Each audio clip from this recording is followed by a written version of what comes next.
morning, Vietnam. Welcome back to a brand new episode of the Gradient Podcast. As always, I'm one-third of your host, Armon.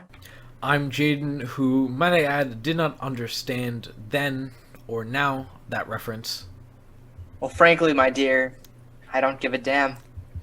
And I'm Evan, the guy who fruitlessly tried to explain what that reference was. Welcome back to episode 18 of the Gradient Podcast. Thank you, Evan. I do appreciate it.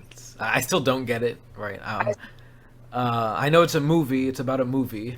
And that's pretty much it. So it's a good start to this episode, yeah. The movie is called Good Morning, Vietnam. It doesn't get more self-explanatory than that. Starring Robin Williams. And I guess you can sort of assume by the often movie references we've been having so far, this episode is going to be centered around the Oscars. But first, we are here to talk about the incredible internet social media event that happened this past weekend, or a couple weekends ago. The Jake Paul fight versus Ben Askren, hosted by the Triller Fight Club. Thoughts, boys?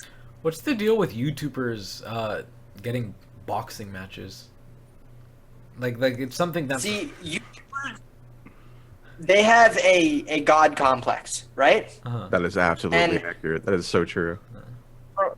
From what I assume is the most primal way to exploit their masculinity or expose their masculinity comparatively to other YouTubers with similar god complexes is challenging them to a boxing match. I mean, this is kind of like the ultimate form of vanity is, yes, me muscles big, me beat you in boxing match because my subscriber number is larger. I mean, it's the ultimate. I think it's the logical conclusion of YouTube fandom vanity. The strongest lion is always the leader of the pack. It's I don't know. It's been happening. It's something that, has happened before. I don't know what the first ever one would be, but I think the most notable one was a couple years back. You had KSI versus Logan Paul. And ever since then, it's just been more and more common for YouTubers to just settle their disputes, settle any differences that they might have with a boxing match. And I honestly miss the old days where, people would just sit around a table with some tea and some crumpets and have, an orderly discussion about things. What about a podcast? Yeah, I won't lie, podcasts are a very effective medium to... They are. Yeah, honestly. I think Logan Paul and KSI was I think it was the first instance of YouTubers. It wasn't the first. There was some weird scrimmages, but that was the first organized one to my knowledge. Yeah, I think it was definitely the first upscale large event betwing. Yeah, where they rented out an arena. Yeah, boxing, decking each other with some boxing gloves, and I think because of just the virality of the event, how popular it was, and also with the amount of money I'm assuming it generated for both Logan Paul and KSI, more and more people are just getting more inclined to do it. Ridiculous enough. And I think it's really important to hone in on that, sort of the how easily you can sell this event, because I don't know if you guys watched it, but I bought the pay-per-view with some of my friends. We all watched the entire event. It was a ridiculously long event, but I think maybe a tenth of it was actually boxing. It was a whole party essentially that was being broadcast. There was slap fights, those games that they have. I don't think it's very famous in the US. I know it's big in Russia, but where they have two massive human beings going and taking turns slapping each other, and the first one to faint loses. They had full slap fight events. There were performances by Ice Cube, Snoop Dogg, Justin Bieber, Saweetie, all these super famous artists at the moment. And I guess what was more marketable was the fact that these people were all coming to this live event more so than the actual boxing fight themselves, because genuinely, who cares who Jake Paul can beat up? Clearly Jake Paul does. I mean, right? He keeps trying to beat people up. Right? He's calling out Conor McGregor. Have you seen that video? No. There's too it was many ridiculously. I mean, here's a question, right? People's ego gets big. the leader of the pack is always going to find the biggest lion to, try and prove that, he can fight and he can win. Do you think that eventually this is going to happen, where some sort of YouTuber, not necessarily Jake Paul, is going to, try and organize a boxing match with some sort of professional or some sort of experienced fighter, and they're just gonna get thrown around? Like, I don't wish harm on anyone, but sometimes the universe works in mysterious ways, and people learn, karma. People learn a lesson in interesting ways, and I think something like that is definitely a possibility in the future. If I might touch up on this a little bit, I started getting into boxing and UFC MMA fighting a little more. I've been really interested in it recently. And actually, this past fight, Jake Paul did fight a professional fighter, Ben Askren, who was a former Olympian, a former UFC national champion. He's like a pro wrestler. He wasn't much of a striker, so boxing wasn't much a strong suit. But then again, he is notable for his prowess in the fighting industry.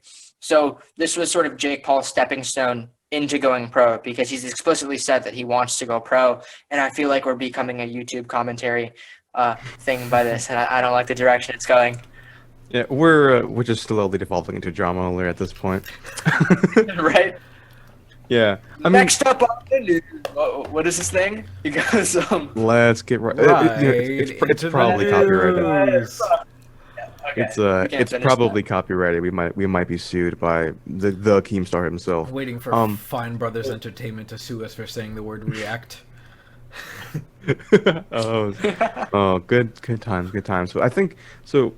Armand, jog my memory. Is Ben Askren, is he still like a competing UFC fighter, or is he like a retired fighter? So his last he's been retired for like 2-3 years now, which isn't a significant amount of time, but for a UFC fighter, 2 or 3 months or 2 or 3 years out of training really destroys your physique. So he wasn't in his prime condition, but he wasn't like Mike Tyson coming back after like 20 years, right?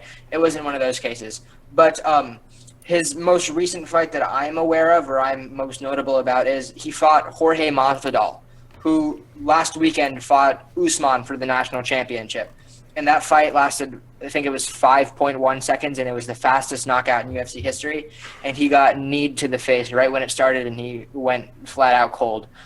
Made a lot of money, but embarrassed himself. Very much so. All right. I mean, all this is, I mean, I'm going to go on a little bit of a tangent here. But you guys might have saw, it was trending on Twitter, where in the UFC fight where the guy kicked the other guy's shin and his leg just broke. I watched that live.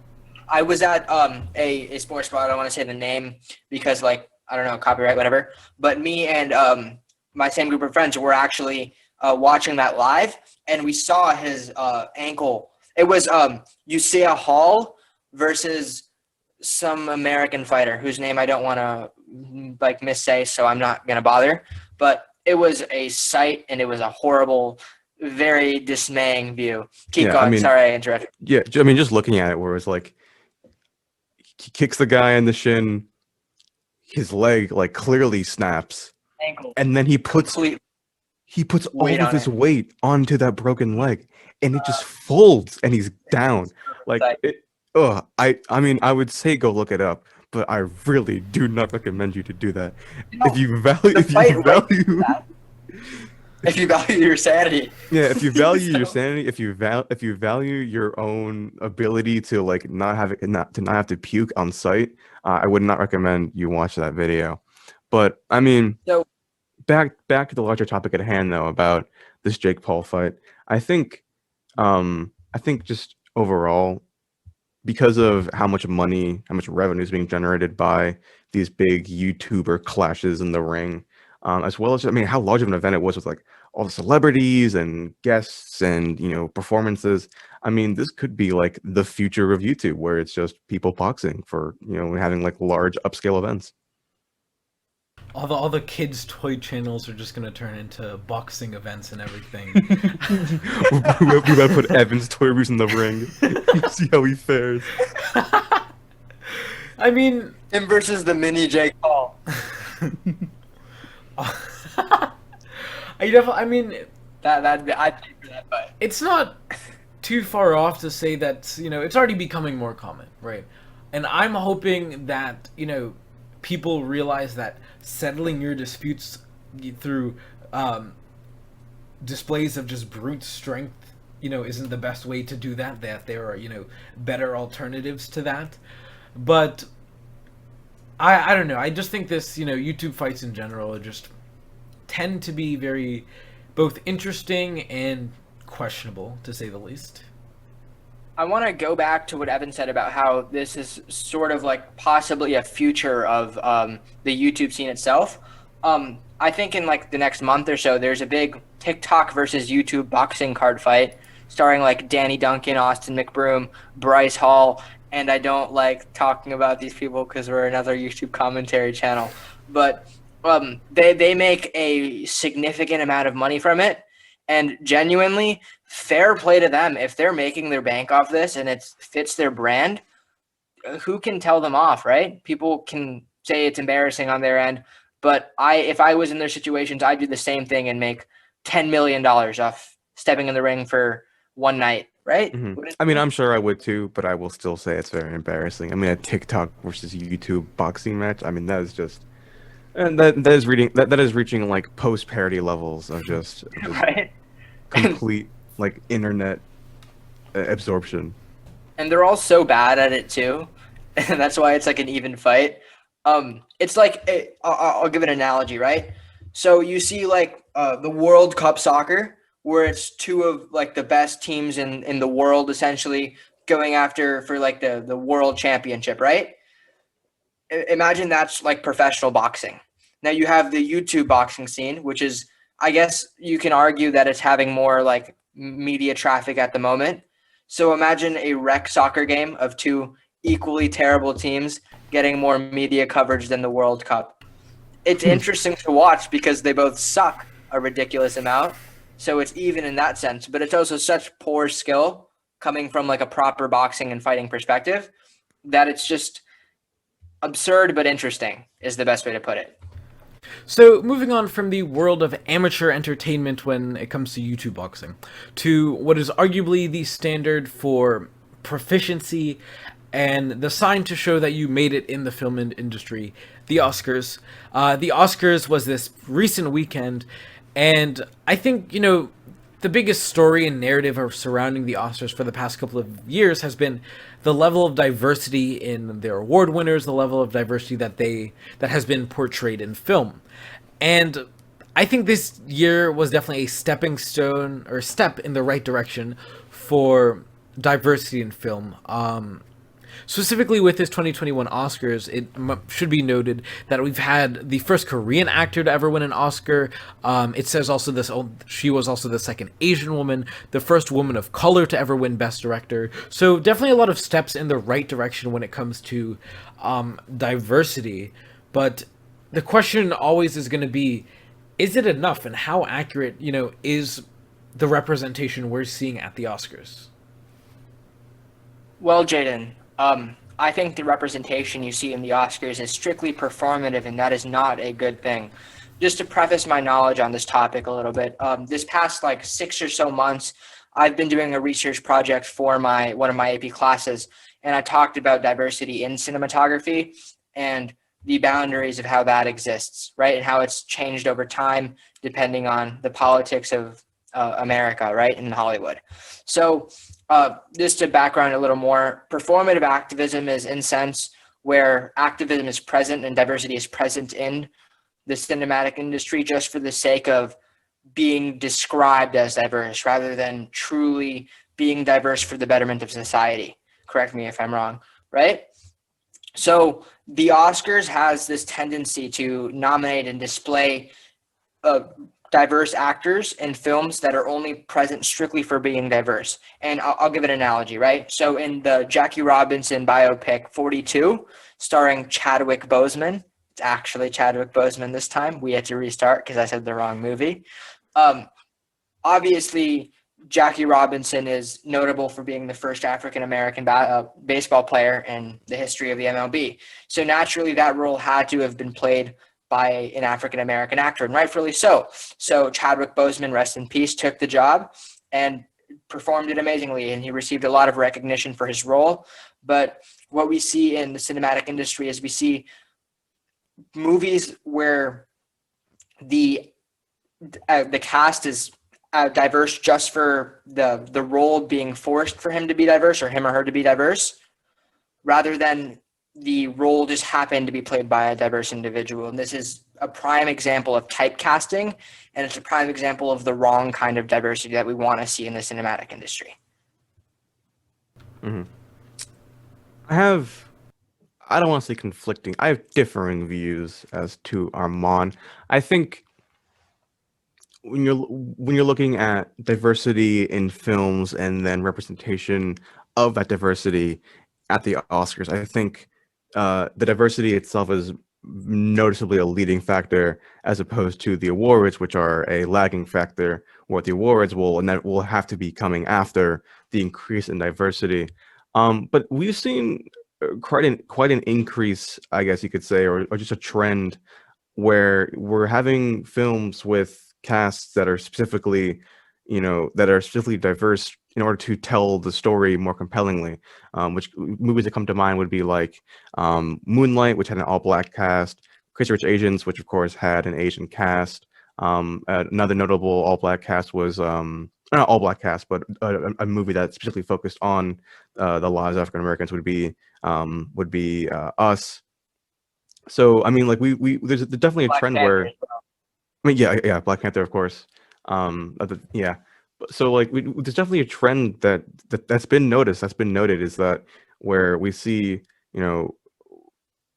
filmmakers usually, filmmakers will want to make stories about, their lives as a certain race. I mean, of course, going back like years ago with like Spike Lee, with his, a lot of his movies, center around the experiences of African Americans. Looking at like Jordan Peele, who's recently become a prolific director, and how his movies center around African Americans. What was that? I love Jordan Peele on Comedy Central. I have a quick thought. So you talk about like the increase in films that compel a story using the diversity of its actors, like Crazy Rich Asians and Us and Black Panther, and that's amazing, right? But I think diversity is well suited in the cinematic industry when these individuals are like nominated for roles that they just happen to be Black in. Like, for instance, take The Martian, right? A very well-recognized movie, however many years ago in the Oscars. It's the first one that came to mind. If instead of Matt Damon, it was played by an African-American actor, not because the film required it to be played by an African-American actor, but rather just it happened to be played by an African-American actor. That is a better representation of diversity in film, or at least like the individuals in film, rather than Black Panther being nominated for however many awards. Well, I don't know if I call it a better representation, because these are films specifically telling the stories of of these minority groups, and like how, like, and it's the director who more likely than not is a member of that group, telling a story that either relates to them or that compels them in some way. And so I think that kind of undermines the purposes of these movies, where these directors are trying to tell stories about who they are. And so obviously, if someone was given an award because, like, if there was a diversity in the example that Armand used, where there was no need for them to explicitly be a certain race, where if Matt Damon was black Matt Damon, if you want to use that example, I understand the importance of that, but it's also important to recognize that these are stories being told, stories that need to be told about these groups, and that no one else can properly do them except for people of those groups. And so if we undermine the significance of that, I think that's I think there's a big loss there. I don't think we're undermining the significance of it at any means. Obviously, I think it's important for the diversification of America more so than the cinematic industry to tell these stories that are in the perspective of minorities and African American individuals and whoever, right? But I think, because like if you take Us, for example, right? Or Us is less about the blackness of the individuals, but they just happen to be black. Let's take Crazy Rich Asians, right? If Crazy Rich Asians was in the whole cast was not strictly Asian, it was a bunch of white people, that just would not happen because the point of the movie is for that specific race to be represented, right? Yeah, I mean, So, for one thing, if a movie was called Crazy Rich Asians and the entire cast right? of white people, it'll be a little bit of a strange movie, I would say. Crazy rich Europeans come into box offices near you. I mean, they happen to be quite crazy. Crazy rich Swedes. Anyways, those roles are restricted for the individuals in that race. So it doesn't say, like, obviously it says a lot about telling the story of those individuals, but it doesn't say much about the diversification of the industry itself, just because those roles wouldn't have been played by a white person anyways, right? When you see roles that are unrestricted for race, seeing a minority played in that character it tells a lot more about the diversification of the industry. And I do agree with you that telling these stories in the perspective of minorities is important, but it's less of a tell of the diversification of the industry itself. Does that make sense? Well, just to make a final note. I mean, so you quickly referenced Us as like they just happened to be black. I think that story doesn't work if the family is anything I don't else. remember it that well. I remember being like ridiculously scared during that movie. It is a quite scary movie. Scary, Yes. I was focused more so on the creepy little girl rather than, I mean, fair point. That girl happens to be quite creepy. Crap out of me. But like, because like the whole message there is about kind of, I mean, I can't speak too well to this, obviously. I think we're not letting Jaden talk enough in this conversation about. Yeah, I mean, I don't think I'm about the us? most suited person to talk about this issue. But it's but like I think one of the driving messages in that movie is kind of the I guess like the code switching and like the double-sided lives that a lot of African Americans have to live, when they have their societal expectation as well as who they want to be. I mean, I obviously can't speak to this too well, but that movie, like if the cast was anything but African American, I don't think it would have worked nearly as well.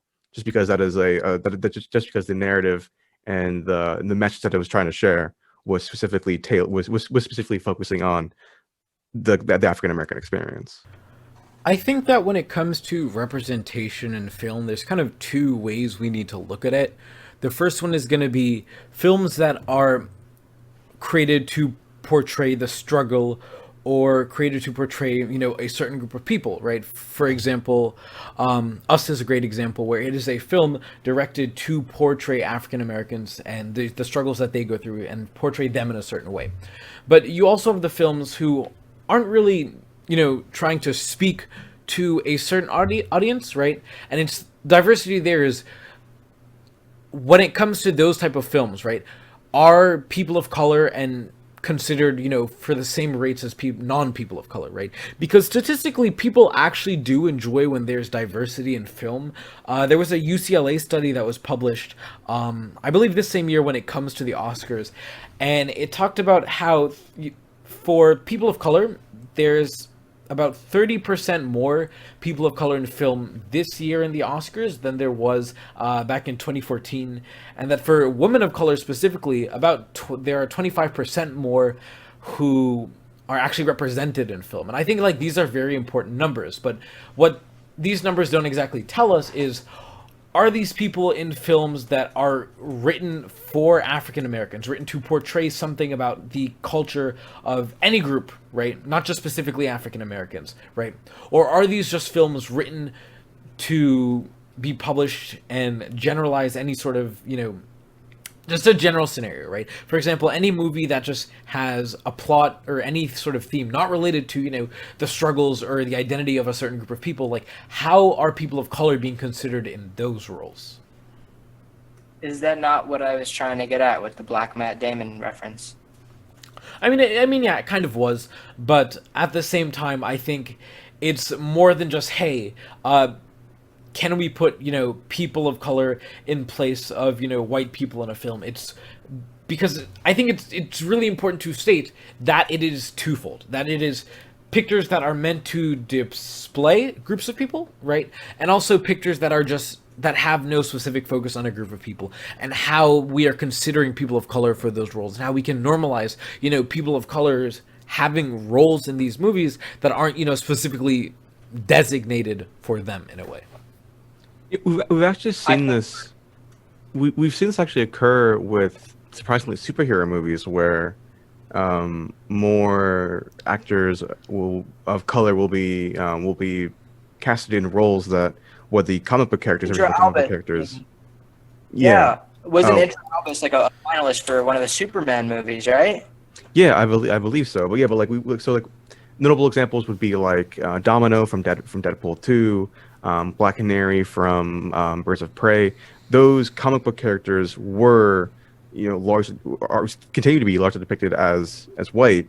But the actresses that portray those characters in the movies they're African American, and so we have seen this kind of trend where normally white characters would be portrayed will be portrayed with people of color. I mean, there was a large controversy with with Marvel's Spider-Man with MJ, usually a white red-headed woman now being portrayed by Zendaya, who was not a white red-headed woman. Yeah, If you don't recall, Zendaya's been doing a fantastic job on that role. She's a queen. No one has anything on Zendaya as MJ. Yeah, She's but, like, amazing in that. so we've seen, I guess historically white characters being portrayed by non-white actors, and there has been a significant backlash from the more, I guess, like diehard fans. Your kind of classic nerd rage, kind of nerd rage, kind of. They're making you know what I'm talking about. I don't have to spell it out, nor do I really want to. But like with Can this, I digress a little bit from the conversation of like the race aspect of the controversies in the Oscars themselves, yeah, go and ahead. talk about the actual awards and nominations? Because last weekend, the whole theme of the Oscars was set up almost as a tribute to Chadwick Boseman due to his unfortunate death last year. And they even made the Best Actor award, which typically gets put near the beginning of the awards, to the very end, which is the one he was nominated for, and then he lost. To Anthony Hopkins. Yep. What was he in? I didn't watch it. I think it's called The Father, right? Or something I didn't hear of it. something dad related. I forgot what it's exactly called. I think that was the biggest snub in the Oscars since Leonardo DiCaprio did not win the Oscar in The Wolf of Wall Street, because that was a piece of gold. Yeah. You know what? I don't know if I would consider it a snub. Anthony Hopkins did a fantastic job. Did a fantastic job in The Father. I think it was more just. I think it was more just because there was so much focus being put on Chadwick Boseman and his untimely passing. It just felt kind of weird, where it's like we're gonna put all this emphasis onto Chadwick Boseman and his unfortunate death, and then when it gets to the point where we could award him Best Actor, we're not going to. It's a very strange, I think, just overall decision made by the Oscars and the Academy. But I wouldn't How do consider you it a think snub. Anthony Hopkins felt? He was walking up, getting the award, knowing damn well that he just beat Chadwick Boseman, who the whole awards Yeah. ceremony I mean, was like attributed to. when the Oscars give post or posthumous awards, I mean they gave one to Heath Ledger for his role as the Joker in The Dark Knight. But when they give Another posthumous, amazing yeah, one. when they give posthumous awards, it always like there's a little bit of like bittersweetness there. But when you give, or more accurately, when someone is posthumously nominated for an award and they don't get it, it just feels really wrong. Where it's like, oh, this guy's dead. Let's not honor his memory whatsoever. It's very strange. It doesn't feel right. I mean, it's Yeah. definitely, an interesting decision from them. I think that, I don't think that the actor who won it, again, did, was bad by any means. But I definitely think, to have the focus be on Chadwick Boseman, to intentionally save, Best Actor for last, and to not kind of give him any sort of recognition for that, I think is questionable, to say the least. But Even just in general, I think the Oscars was, had its ups and downs this year.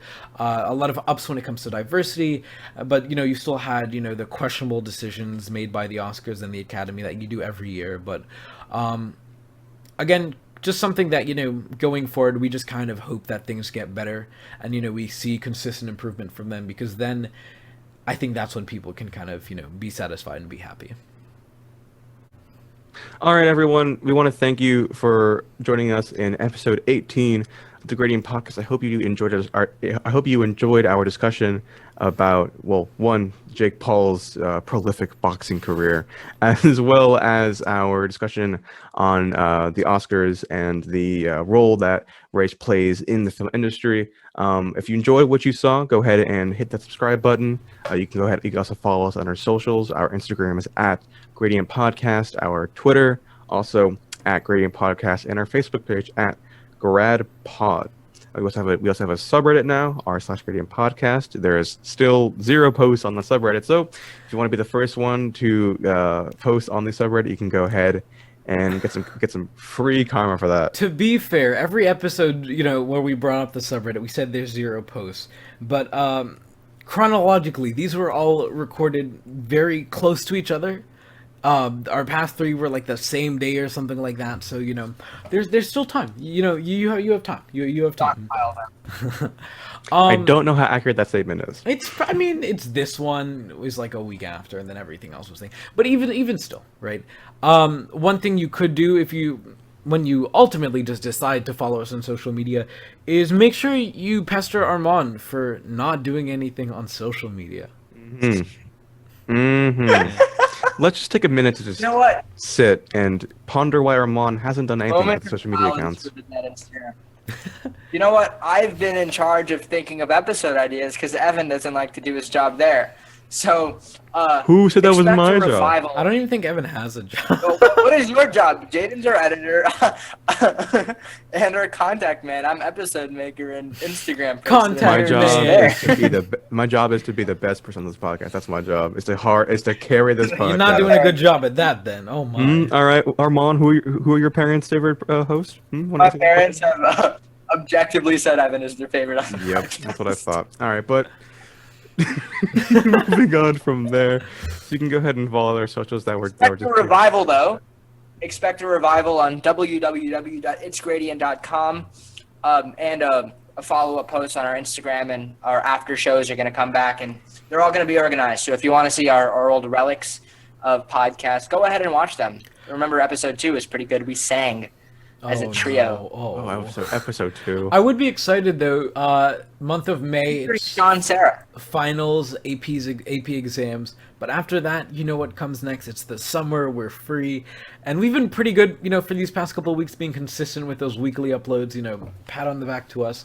But I think it only gets better from here. So, I mean, if you want to go check out episode 2, if there was one episode, by all means, you do. If there was one episode that we could remove, for me at least, it'd be episode 2. Absolutely not. I think I would do TikTok episode 4. Yeah, TikTok special. Oh, TikTok special. I think if you look at keep this in there too. I'm talking because I suggest we split up the previous episodes of the Gradient Podcast into 2 eras: post video and pre video. If you're looking at pre video episodes, I think episode 2 was a banger. It was an absolute superheat banger. Yeah. I mean, the TikTok special was arguably one of our larger mistakes. I mean, Anyways, I'm Armand. I'm Jaden. I'm Evan. Don't watch the TikTok special. We'll see you next time.